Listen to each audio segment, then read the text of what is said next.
Welcome back to the Captain's Run with Cameron Smith. We are here for Chemist Warehouse. Head into Chemist Warehouse for great savings every day. Let's get into it. Dragons v Tigers, Thursday, 7:50, Wynn Stadium. Dragons team news. Sloan, Bird, Little all return. Murdoch, Masilla drops out. Tigers team news. Nofaluma back on the wing. Laurie starts at 5'8", and Talon De Silva joins the bench. Smithy, what do you reckon about this one? Yeah, I like to see. I like Noffa back on the wing. He's a club favourite, and can find the try line, which is what the Tigers need at the moment. But I like the Dragons in this one, Kempy. They're back at home. They're coming off a bye. Seems as though all that Ben Hunt talk has settled down a little bit, and all the focus has shifted onto the club that they're playing on, the Tigers. So maybe that's going to take a little bit of that mental energy out of them this week, the Tigers and the Dragons. Being at home, a couple of players back in, all of their dramas seem to have sort of died down now. I think the Dragons might get a victory there. Yeah, this is Dragons v Tigers. Talk about a game that it's not necessarily, obviously the result matters, but both teams probably not going to make the 8. But when you talk about individuals playing for contracts, individuals playing for, their future, I mean, that's what we've got here. There's plenty of players here that if they have bad form for the rest of the year, they might find themselves without a club pretty soon. Yeah. I will say, although Sloan's back and he shows so much promise, I think that they should have kept Lomax at fullback and just said, you know what? He's on a massive wicket. And what did we talk about earlier in regards to salary cap balance? Yeah. You put him at fullback and you go, all right, Lomax, you've had all this talent for so long and you've definitely shown it in patches. So, but no longer can we go, okay, you're out in the centres. So there is this kind of grey area of, is he getting good ball? Is he not? Are we struggling? We put you at fullback and we go, have at it. There's no reason why you can't impact every game that you play from now on. There's no worry about, getting enough ball or being involved enough. And so I would have actually gone Lomax at fullback and maybe Sloan on the wing because I think that Lomax at fullback, as I said, it balances your salary cap, but also there's a lot of potential there. He was incredible for them last game when he did get moved to fullback. What do you reckon, Smithy? Yeah, I agree with you. He's a wonderfully talented kid, Sloan. Wonderfully talented kid. I just think that he needs a bit more time in there and just a bit more work on his game. Like he's got that natural ability. He loves running the football. I've seen firsthand in one of the tries he scored this year. I was at the ground where he got a pass in traffic. He had to beat about 4 players, but he sort of weaved his way through 4 players. End up running about 75 metres and scoring a try. So he's got great natural talent, but I think he just needs to focus on some smaller parts of his game, particularly his defence. He seems to struggle a little bit, defending when he's defending at fullback and sort of the opposition players make line breaks. He has to come down and try and make tackles. He struggles a little bit in that area. So I think if he makes improvements in some small parts, some basic parts of the game, he can be a much more all-rounded player. Lomax in the centres, compared to fullback, I understand what you're saying there, but I like him as a centre. I think he gives more impact overall as a centre, and he's a great target for him out on that right edge. If they can get him into space and some early ball, he's one of the harder centres to defend. He's got such strength where he can beat his own man. He can skip to the outside. He's got good speed and a nice pass where he can draw the winger as well. He's a talented player. But yeah, they've chopped and changed and moved players around, and that can't be great for sort of continuity within their group. But I still think the Dragons get this one done. Although earlier in the year the Tigers beat the Dragons up at Suncorp. Yeah, in Magic Round it was. So they got him in a tight game there. But I think just what's happening at the Tigers at the moment, look, if they come out and play well and win, good on them. That'd be a big win. But I think Dragons in this one. Yeah. In regards to Lomax, the reason why I'm so interested to see him at fullback, so he played, 50, 60 minutes there. He had 28 runs. Yeah. 254 metres. Yeah, 10 involvement. Tackle breaks. Involvement. Get some high involvement aim. Yeah, and so I just wonder whether you just force him to be involved.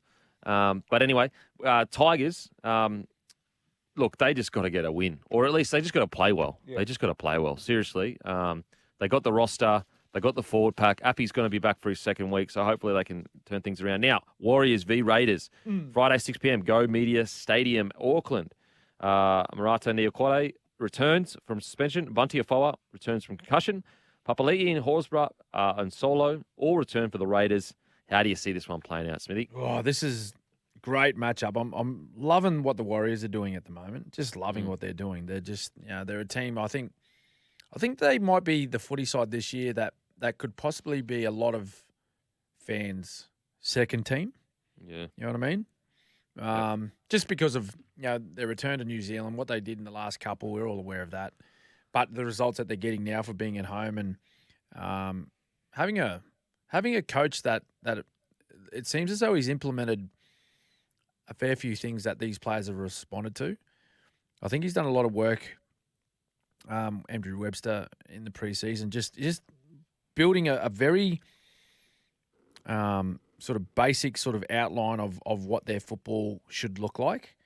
And so all their players have an understanding now. Like if you're talking about the Warriors of the past, and you've played there, Kempy, always a very highly skillful, talented footy side, but just didn't have that consistency that was needed to be a great footy side, if you know what I mean. So they could come up with some of the best football you'll see all year, but then some of the worst as well, and sometimes in the same game.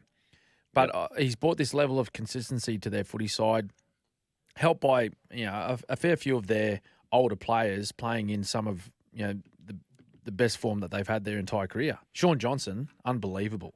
Tohu Harris is playing well, and they're riding this high of a fair few wins now, and their supporters have jumped on the back of it. Like those scenes across the weekend when they played the Sharkies, unbelievable. Sold out crowd. Yeah, incredible. There's such good scenes. Incredible. But they're facing a footy side with a couple of big names back in themselves and timely ones as well. Two guys playing in the middle, Papali'i and Horsburgh. I think they can go again, mate. I think the Warriors can win this. Yeah, we actually got a text here. It's quite a long text, but I'll just get the gist of it. Arvo boys, loving the show. Denan, I have a bone to pick with you, mate, respectfully, of course. On Friday, you said on Matty John's Morning Glory show that you think the Warriors will drop out of the 8. For context, I was asked, who I think would be the 8. I didn't say, like, out of nowhere they drop out, and I said maybe the Warriors. Anyway, so basically, the text is, should I eat some humble pie in regards to... well, I mean, yeah, sure. Like, I didn't. This was said before the game against the Sharks. We have to remember they beat a very understrength Eels side, even though it was a good win, and then they got towed up by the Rabbitohs at home. But after their performance against the Sharks, I definitely think they'll make the 8. That was a real test game for me in regards to the Warriors and where they're at. And so, yeah, for sure. I think that if anyone's going to drop out of the 8 at the moment, it'd probably be the Sharkies. But in regards to Warriors versus Raiders, the Warriors are just such another example. We spoke about it in the Dolphins in regards to roster doesn't mean everything on paper. It's about systems. It's about environment. And this Warriors roster is really good on paper, but it's not this incredible, crazy roster that you'd expect to blow everyone out of the... I mean, a lot of people would have had them in the bottom 8 at the start of the year. I personally did. I had them finishing, anywhere from like maybe 10th to 14th, really. And what they've managed to do has just been so good. And I think Webster, if the Dally M Coach of the Year was selected after the grand final and Ivan Cleary had gone, the treble, then obviously you go Ivan Cleary. Yeah. But it's selected before, and I think Webster's a shoo-in for Coach of the Year at the moment, surely. Has to be. Surely. Has to be. So, yeah. And thinking back to this game earlier in the year, the Warriors had a strong win against Canberra. Yeah. Although Canberra, they controlled the first half, and I think that they actually went into the break at I think it was 8-6. But then the Warriors just went bang in the second half and just piled on points, and that was in Canberra. Was that in Canberra, that game? Yeah, 300th game for Croker. Yeah, that's right. That's right. It was Jared Croker's 300th after he was rested the previous week. So they were a little bit embarrassed by that performance, and I'm sure that will be on the agenda this week with Ricky. He always holds on to that stuff. So he'll be saying to his Canberra players, hey, boys, we owe this team one. We owe this team one. Look what happened, remember last time? And I know, they didn't do themselves any favours with the way they played, but hey, they come and spoiled the party of one of our longest serving players in Jared Croker in his 300th. We owe these boys one, but I think they're on a roll at the moment. The Warriors, I'm jumping on the bandwagon. Yeah, I like the way they play and just the gritty nature at which they play. We spoke about, as you just mentioned, Smithy, the Raiders came out and dominated the first half, and I feel like, Warriors of yesteryear, if they get dominated in the first half, rarely. Yeah, they pack up their tents. Yeah, whereas the Warriors this year are saying, no, you got to play 80 minutes of rugby league to beat us. Yep. So I'm going the Warriors, but, all this hype's been about the Warriors. What are the Raiders? They're sitting fourth. Fourth, mate. It's an amazing Incredible. year for the Canberra Raiders. In a year where they lost their fullback, they're really short-stacked for such an important position. Yeah, all the talk of Jackie Whiten. All the talk around Jackie When he White. left, And Jackie yeah. Whiten's had a relatively quiet year as well. Yeah, by his own standards. Yeah, by his own standards. They've been amazing this year, the Raiders, for what they've managed to achieve with the roster they have. You compare, you got White and Fogarty, Chris, and they rotate their 9. You compare that spine compared to, the top-tier spines. They really shouldn't be close to them, yet they are because they're so gritty. Yeah. And they could finish top 4, really. Yeah. Really, they could. Yep.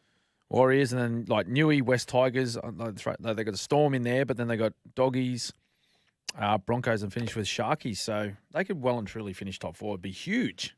Absolutely. Now, after the break, we're going to continue our round preview. Welcome back to the Captain's Run. Let's get straight into it because this is a big one, Smithy. This is a big one. Rabbitohs with all their stars returning. Broncos with their stars returning. 8 p.m. Sunshine Coast Stadium. Rabbitohs team news. Charlie Mitt, Campbell Graham, Jai Arrow all return. Walker, Kolomatangi, Murray are all back on deck after Origin. Broncos team news. Reece Walsh, Payne Haas, and the great Paddy Carrigan all return. What do you reckon, Smithy? Oh, mate, this is huge clash. Clearly the best game of the round. And you'll catch it all live and free on Channel 9, Kempy. Listen to the great Fatty Vorton, Peter Basoldis call this one. I'll be sitting alongside those two guys. I'll tell you what, this is we'll get a bit of an insight into maybe a potential matchup in, could I say, a grand final, Kempy? Don't say that, Smithy. Don't get me hopes up, Could Smithy. I say it?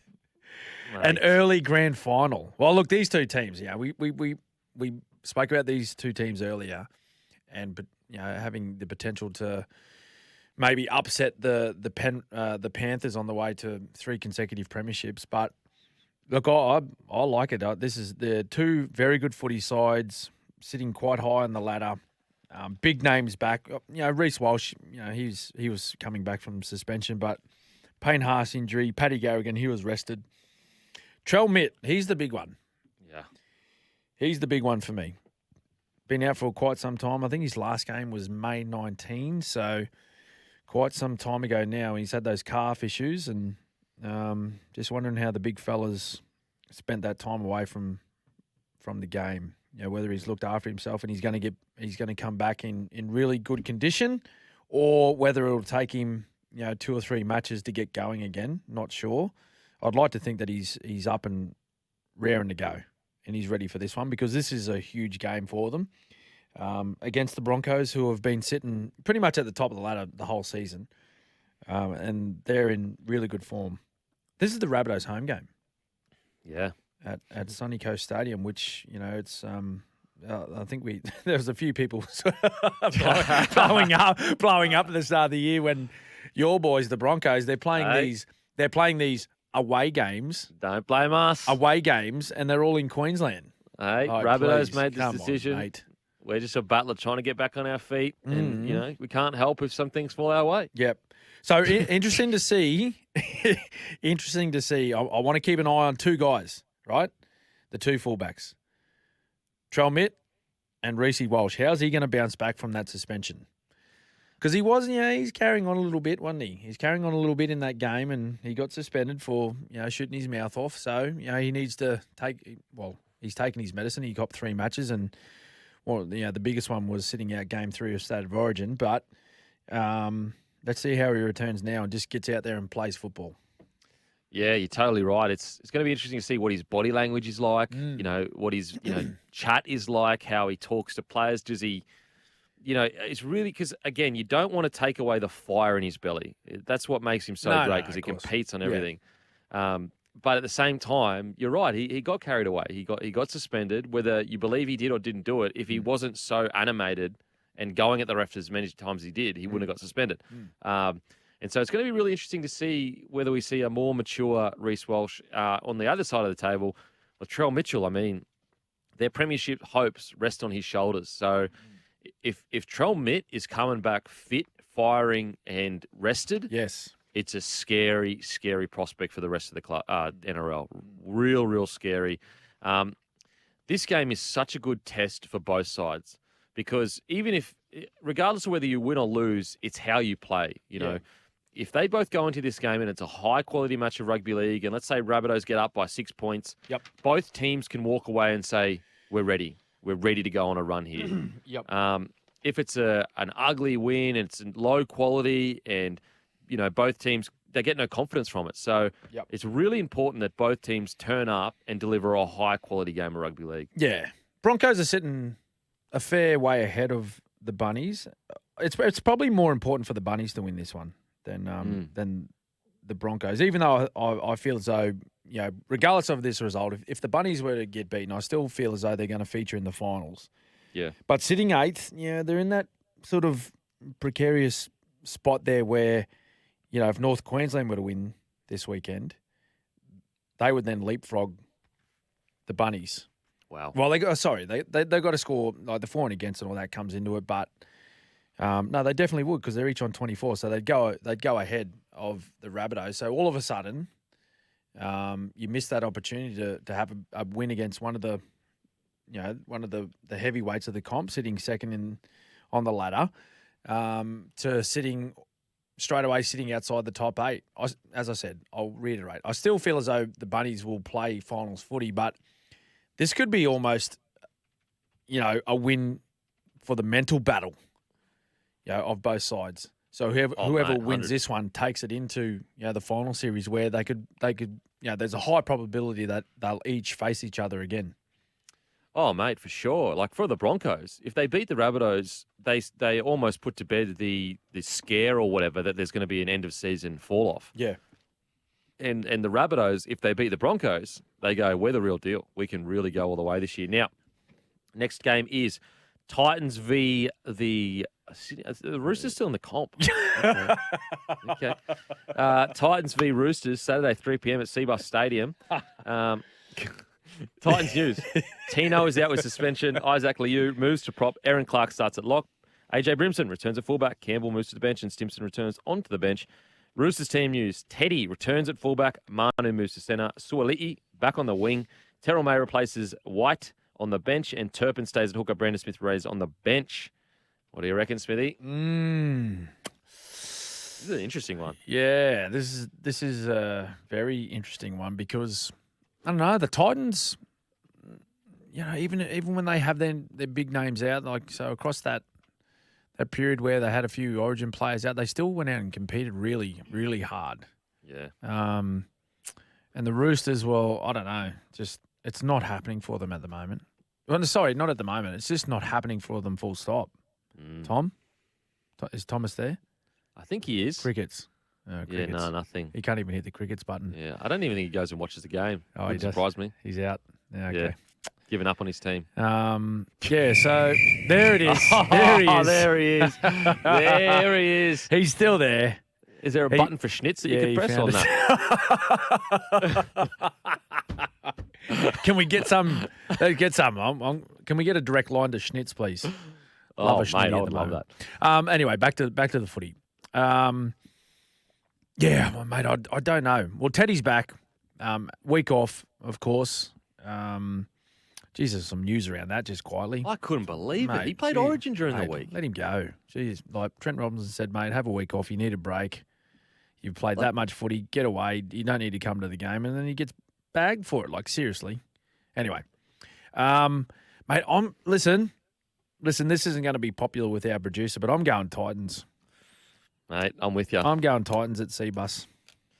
I look at the Titans and I the results haven't gone their way, but I think that they're playing gritty, tough rugby league. Mm-hmm. I'm really excited for them as a club. I think that they're the closest they've been to when they first started with Preston Campbell and all those boys, Luke Bailey, Minicello, all those boys that were part of that initial squad, Scotty Prince. Mm-hmm. I'm really, really excited for this squad. As long as they can keep Tino, I think they've come so far when it comes to resilience, mental toughness, hanging in games.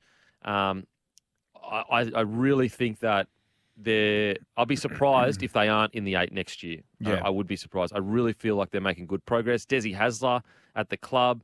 Benny Hunt potentially, maybe. Who knows what happens? Mm-hmm.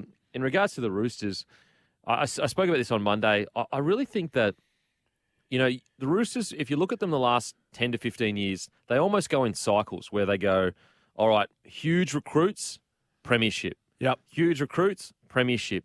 And I think that with the rule changes that came about the same time of that, refresh, I think they leaned a bit too heavily into the new type of rugby league that we were seeing with their recruits. And it's a mixture of leaning a bit too heavy, and also the game changed again and went back to what it was, closer to what it was before the rule changes. And so I think that when you look at their recruitment, it hasn't really landed as strongly as they have in the last 2 times they've done those big recruits. We look at Sonny Bill, you look at Maloney, Jennings, 2013, I'm pretty sure. Yep. Then you go 2018, you got Cronk, you got Teddy. And I just think Crichton. Whereas this cycle, I just don't know whether they have nailed it as well as they usually do in regards to not necessarily talent. They've definitely recruited good talent, but have they clicked as well as you would hope in this cycle? Yeah. Oh, well, I think the answer is definitely no, they haven't. When you actually look at their side on paper, it's one of the best lineups out of anyone in the competition.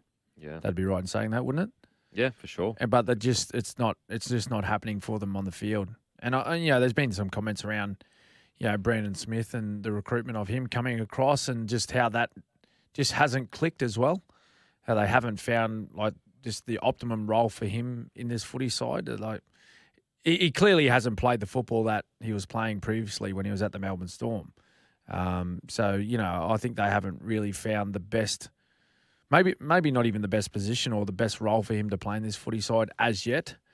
But yeah, it just they're severely playing under their capabilities. There's no doubt about that. And that's not even a criticism. That's just general fact. I think all the players there are aware of it. The coaching staff are aware of it. You can see it. You can see it on their faces after games. I was watching, quite closely on the weekend when they took on the Melbourne Storm, a couple of their key players, and in a few moments in those matches, there was a couple of errors made or something didn't quite go to plan, and just watching guys like Luke Keary, just the look on his face was it was almost like he didn't know what else to do. He was just lost for answers. And very rarely almost never have you seen that on the faces of players at the Roosters. So there's something going wrong there at the moment. It's just, training might be great. The atmosphere around the place might be good. The energy might be good. But if they're doing positive things at training, it's certainly not transferring onto the footy field on game day. Yep. And make sure you don't miss a Titans double header this weekend. Catch the NRL side against the Roosters and the NRLW side against the Cowboys for Superhero Saturday. And don't forget the NRLW. It starts. It's up and ready away. To go. Cannot wait. After the break, we continue our round preview. Welcome back to the Captain's Run. We were just bothered by Fletch. Absolute punish. Fletch. But also good bloke. Mate, so distracting, Fletch. All right, yeah, Mazda 3. It's got it from Aspley, mate. Aspley Mazda. Oh, wow. Unbelievable. What's he That's not like saying? Fletch to come in and be disruptive. Anyway, welcome back to the Captain's Run with Cameron Smith. Let's get into games. Knights v Storm. What do you reckon about this one, Smithy? Dane Gagai, he's back in the centres. No changes to the Storm team, which you'd expect out of that big win against the Roosters on the weekend. We touched briefly on the Storm earlier. They're just rolling along nicely, aren't they? They're sitting in third. Yeah, it's crazy. And sort of, if you look at they had a bit of an up and down sort of start to or first half of the year, but from about that halfway point, they've been fairly consistent and they've been stacking up the wins nicely. just watching them play their footy, they're starting to settle into their football a bit more than what they were at the start. They looked a little bit clunky, I thought, in the first half of the year, and come up with a couple of performances that you just thought, nah, that's not that team. That's not where they're at. And for whatever reason, they had a couple of they lost to the Bulldogs, and then they were playing the Titans where they were in the league comfortably, and then give up. What was it, about 3 tries in the space of about 7 minutes in that match on the Gold Coast. So, couple of losses where you just thought, nah, I don't know, there's something going wrong. But they've turned it around. Like, to their credit, they've turned it around, and they're playing some pretty good footy themselves. Just watching Craig on the weekend, though, like I was telling you how I was watching that game closely, and I don't know, he didn't have that animated sort of. He wasn't his animated self. Not saying that there's anything wrong with what he's doing at the moment, or he's not liking what he's seeing. But it's just strange to see him like they had a really strong win, but he just sat there after the game. He just sat there, had a look around, said a few words to his assistant coaches, and that was sort of it. But I think that just shows where he's at. Like, they had a very strong win, but he's probably looking at that from a point of view of, we've still got improvement. Yeah. That's what I took away from it. So looking at this one, I know that they actually didn't go home after the game at the Sydney Cricket Ground. They've gone on like a mini camp, I think maybe Central Coast somewhere, Central Coast, New South Wales, because they're taking on the Knights in Newey. So I think I'm backing the Storm in this one to get this one done. Although over a long period of time, Kempy, if the Knights can get up for any club, in particular when they're playing at home, they love playing a big game against the Storm. They love it. They just love it. And we've been nailed a couple of times there by Newey when we were sitting or travelling quite nicely, top of the ladder or in the top 4, and Newcastle not enjoying the best season, and they've nailed us. So that's just it might be. I'm tipping Storm to win, but it's a little bit of a danger game for them. Yeah, it's the Knights, haven't they? Just fought and scrapped for everything. But let's get to our next game: Cowboys versus Eels. Cowboys playing at Queensland Country Park Stadium. How do you see this one, Smithy? Yeah, I think the Cowboys. Yeah, I'm just listening to Toddy Payton earlier. They've got a change in their attitude towards their footy right now. They're all excited. They're all have a strong understanding of the changes that needed to be made from the start of the year. Eels, Big Reggie's out, Micah's out for the next month. They're being replaced by some handy players in Ogden and Hayes Dunster, but Cowboys for me, mate. They're in a bit of a groove at the moment. Geez, they look good. They're exciting to watch too. When they get that roll on through the middle and Scotty Drinkwater starts ball playing, it is just so exciting to watch. Eels, they're in such a strange position because their for and against is pretty good. Yep. Losing RCG obviously hurts quite a lot. Well, Yes. not quite a lot. Massive out. Yep. I'm just so excited to see Mitchell Moses for the rest of the year, though. I just think he's going to take so much confidence from his Origin performances, especially Game 3. I thought he was really solid. But, yeah, the Cowboys, for me, they just seem to be hitting their straps at the right time. They seem to be timing their run to perfection. Yep. And they just look confident. And also, they look like a team where, like, for example, they don't need Jason Taumalolo to run for 250 metres anymore. No. He can just be a part of the system and they win. Yep. Yeah, I think they'll be in for a big one, mate. Home crowd, as I said, on a roll, feeling good. Couple of key outs for Eels. I think Cowboys get it done. Eels are if they would have missed the 8, because you look at the ladder and what are they sitting right now? I think they're 6th. They're 6th, and so points wise, so they're 7th, and basically 7th. Okay, they have one of the hardest runs home of any club in the NRL. Yep.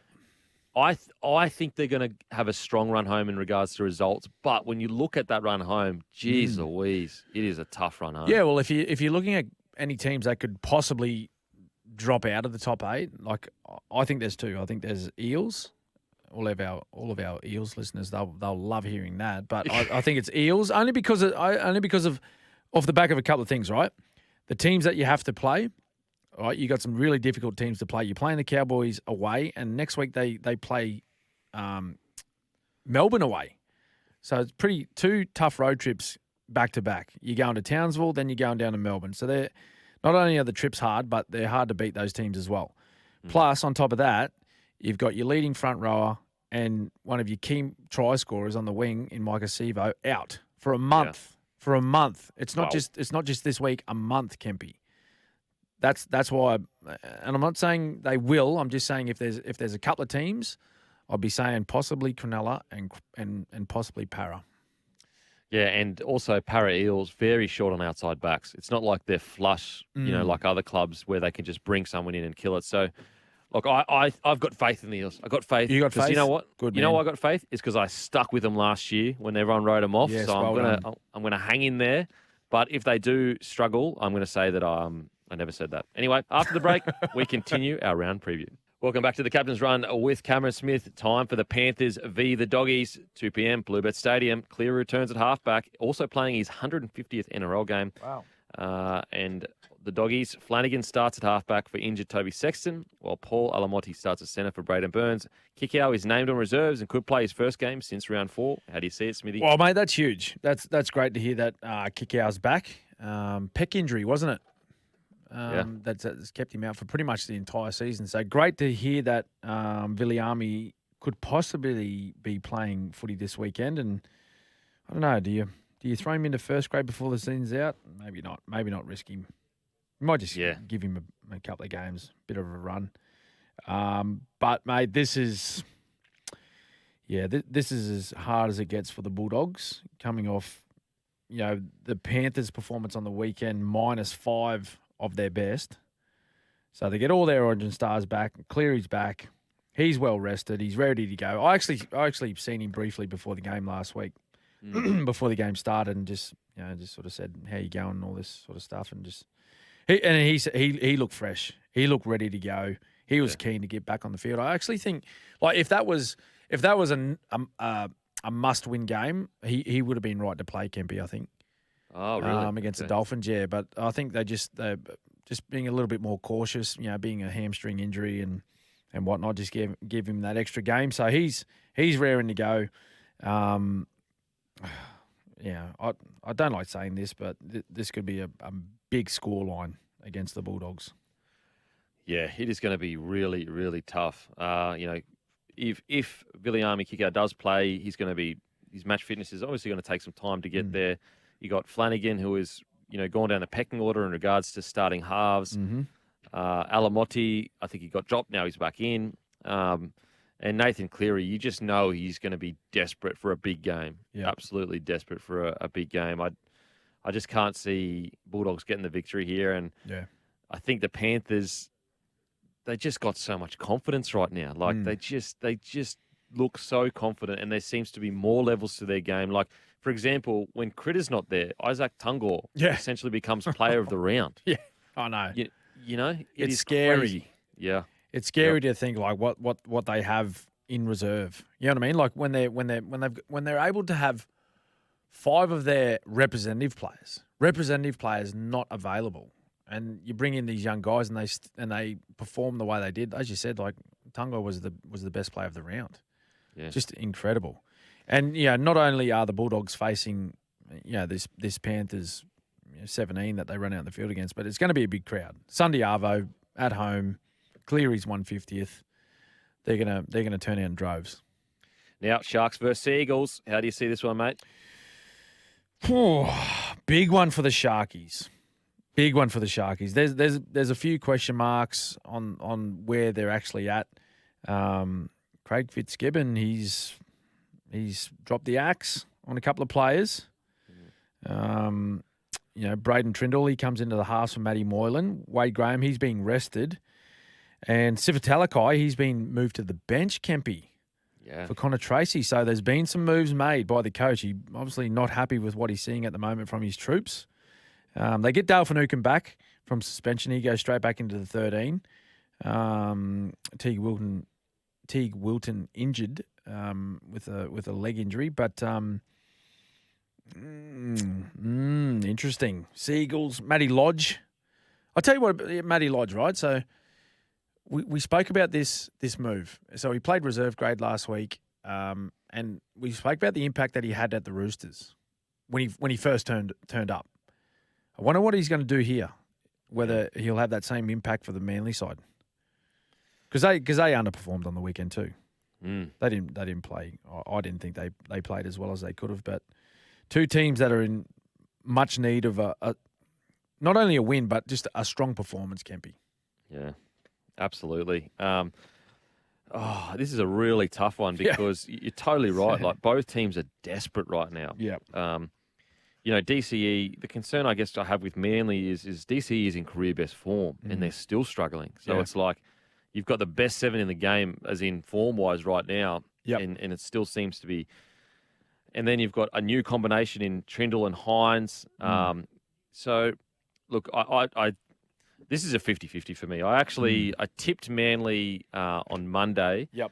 I'm probably just going to stick with it just because I just don't. It's just a 50-50 call for me. Yeah. Now, in regards to bringing Trindle in, the only thing I hope with Trindle is that he gets a few games to really, I guess, feel the combination out and just some game time to be able to build a combination with Hines, which I assume Fitzy will do. Yeah. I guess the problem for the Sharkies is it too late in the season to be that patient? Yeah. Well, mate, I was going to say that they're running out of time. Yeah. Aren't they? Like they're running out of time, and their season is. It could be on the line if they're to lose this one on the weekend. Well, geez, like I'd be getting a little bit nervous at that footy club. I'd be getting a little bit nervous with where I was at. Like a couple of losses, and they could be outside the 8. That's how quickly this season could turn for them. So, for different reasons, for the Sharks, it's to try and stay in the 8. For the Seagulls, it's to try and keep their finals hopes alive this weekend. That's what they're playing for.